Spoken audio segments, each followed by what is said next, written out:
సమూయేలు రెండవ గ్రంథము 15వ అధ్యాయము. ఇది అయిన తరువాత అబ్షాలోము ఒక రథమును గుర్రములను సిద్ధపరచి తన ఎదుట పరిగెత్తుటకై 50 మంది బంటులను ఏర్పరచుకొనెను.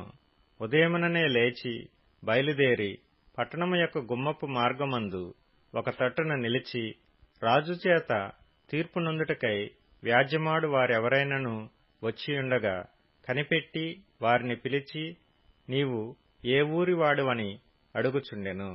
నీ దాసుడనైన నేను ఇశ్రాయేలీల గోత్రములలో ఫలాని దానికి చేరినవాడనని వాడు చెప్పగా, అబ్షాలోము, నీ వ్యాజ్యము సరిగాను న్యాయముగాను ఉన్నది గాని దానిని విచారించుటకై నియమింపబడినవాడు రాజునొద్ద ఒకడునూ లేడని చెప్పి, నేను ఈ దేశమునకు న్యాయాధిపతినై ఉండుట ఎంత మేలు. అప్పుడు వ్యాజ్యమాడువారు నా యొద్దకు వత్తురు, నేను వారికి న్యాయము తీర్చుదునని చెప్పుచూ వచ్చెను. మరియు తనకు నమస్కారము చేయుటకై ఎవడైనను తన దాపునకు వచ్చినప్పుడు అతడు తన చేయి చాపి అతని పట్టుకొని ముద్దు పెట్టుకొనుచూ వచ్చెను. తీర్పు నొందుటకై రాజునొద్దకు వచ్చిన ఇశ్రాయేలీలకందరికీ అబ్షాలోము ఈ ప్రకారము చేసి ఇశ్రాయేలీలనందరినీ తన తట్టు తిప్పుకొనెను.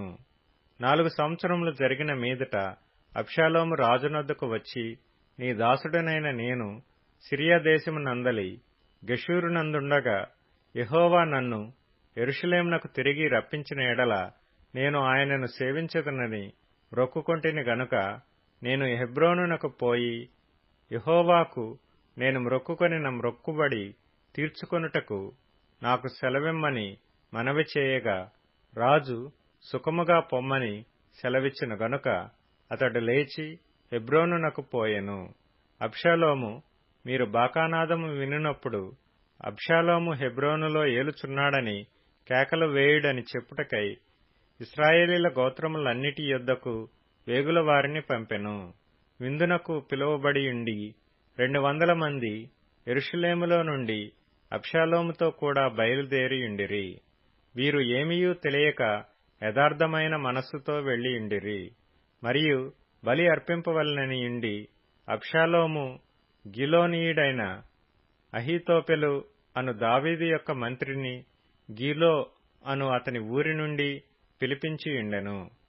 అబ్షాలోము దగ్గరకు వచ్చిన జనము మరీ ఎక్కువగడు చేత కుట్ర బహుబలమాయెను. ఇశ్రాయేలీలు అబ్షాలోము పక్షము వహించిరని దావీదునకు వర్తమానము రాగా, దావీదు యెరూషలేమునందున్న తన సేవకులకందరికీ ఈలాగు ఆజ్ఞ ఇచ్చెను, అబ్షాలోము చేతిలో నుండి మనము తప్పించుకొని రక్షణ నొందలేము. మనము పారిపోదం రండి. అతడు హఠాత్తుగా వచ్చి మనలను పట్టుకొనకను మనకు కీడు చేయకను పట్టణమును కత్తివాత హతము చేయకను ఉండునట్లు మనము త్వరగా వెళ్లిపోదం రండి. అందుకు రాజు సేవకులు ఇలాగు మనవి చేసిరి, చిత్తగించుము, నీ దాసులమైన మేము మా ఏలినవాడవును రాజువు నగు నీవు సెలవిచ్చినట్లు చేయుటకు సిద్ధముగానున్నాము.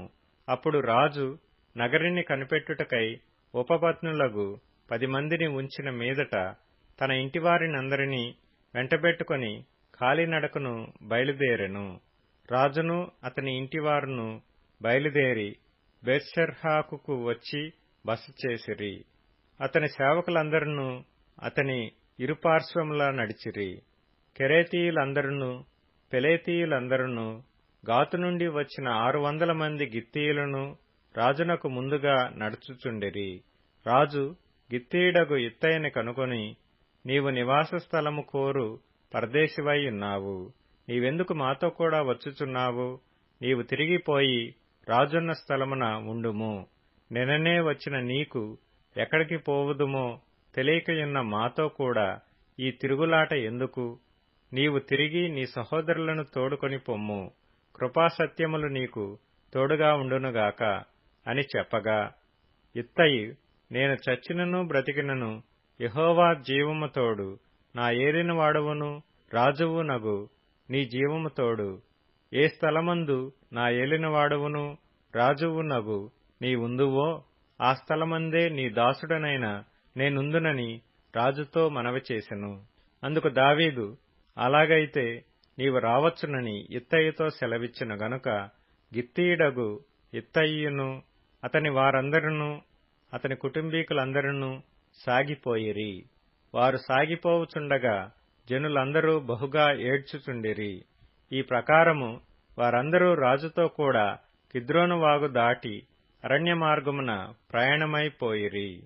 సాదోకును లేవీయులందరూ దేవుని నిబంధన మందసమును మోయిచు అతని యొద్ద ఉండిరి. వారు దేవుని మందసమును దింపగా అబ్యాతారు వచ్చి పట్టణంలో నుండి జనులందరూ దాటిపోవు వరకు నిలిచెను. అప్పుడు రాజు సాదోకును పిలిచి, దేవుని మందసమును పట్టణములోనికి తిరిగి తీసుకొని పొమ్ము. యెహోవా దృష్టికి నేను అనుగ్రహము పొందిన ఎడల ఆయన నన్ను తిరిగి రప్పించి దానిని తన నివాస స్థానమును నాకు చూపించును. నీయందు నాకిష్టము లేదని ఆయన సెలవిచ్చిన ఎడల ఆయన చిత్తము నీ దృష్టికి అనుకూలమైనట్టు నా ఎడల జరిగించుమని నేను చెప్పుదునని పలికి యాజకుడైన సాదోకుతో ఇట్లనెను. సాదోకు, నీవు దీర్ఘదర్శివి కావా? శుభముంది, నీవును నీ కుమారుడగు అహీమయస్సు అబ్యాతారునకు పుట్టిన యోనాతాను అను మీ ఇద్దరు కుమారులను పట్టణమునకు పోవలెను. ఆలకించుము. నీ యొద్ద నుండి నాకు రూఢి అయిన వర్తమానం వచ్చు వరకు నేను అరణ్యమందలి రేవుల దగ్గర నిలిచియుందును.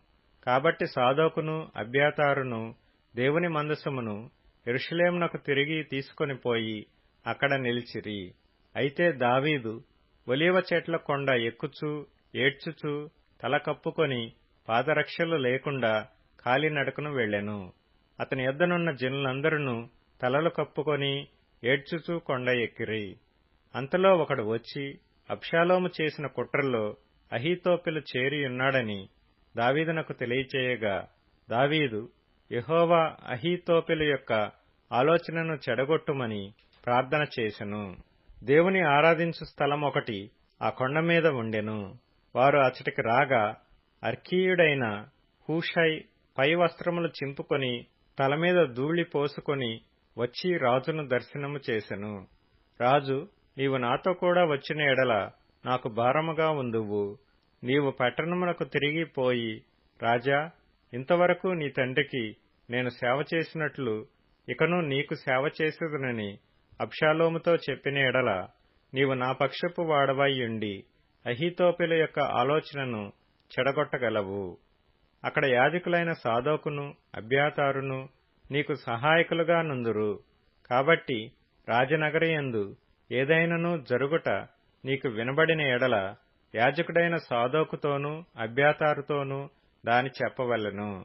సాదోకు కుమారుడైన అహీమయస్సు అబ్యాతారు కుమారుడైన యోనాతాను అను వారి ఇద్దరు కుమారులు అచ్చటనున్నారు.